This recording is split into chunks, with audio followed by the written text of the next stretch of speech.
إذن البداية من التطورات في السودان، حيث نشر إعلام مجلس السيادة صورا تظهر رئيس المجلس قائد الجيش عبد الفتاح البرهان في جولة ميدانية وهو يتفقد قوات للجيش. ووفق إعلام السيادة فإن هذه الصور للبرهان بالقرب من مقر القيادة العامة للقوات المسلحة. ظهور البرهان يأتي على وقع اشتباكات ضارية في مناطق عدة بالخرطوم.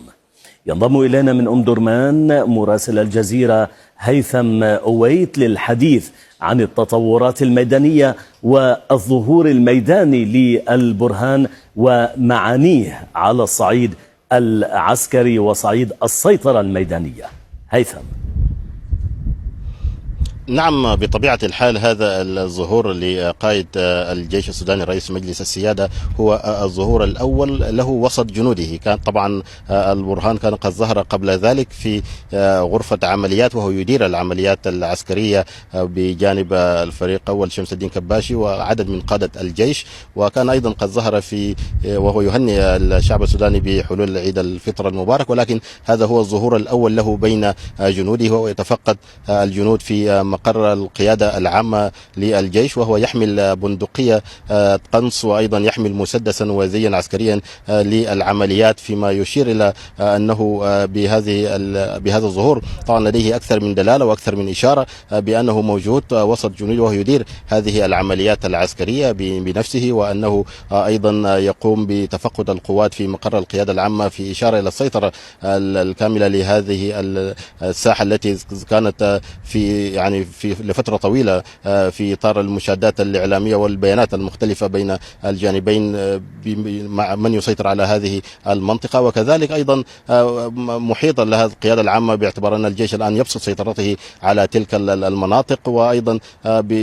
فيه أيضا إشارة لرفع الروح المعنوية لقوات الجيش التي أيضا كانت هناك طبعا حديث أكثر من مرة صرح به قائد قوات الدعم السريع بأن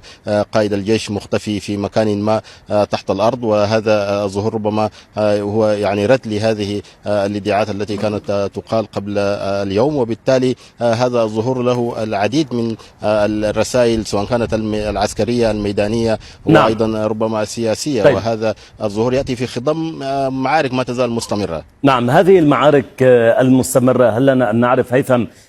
إلى أين وصلت وهل تغير شيء على أرض الواقع؟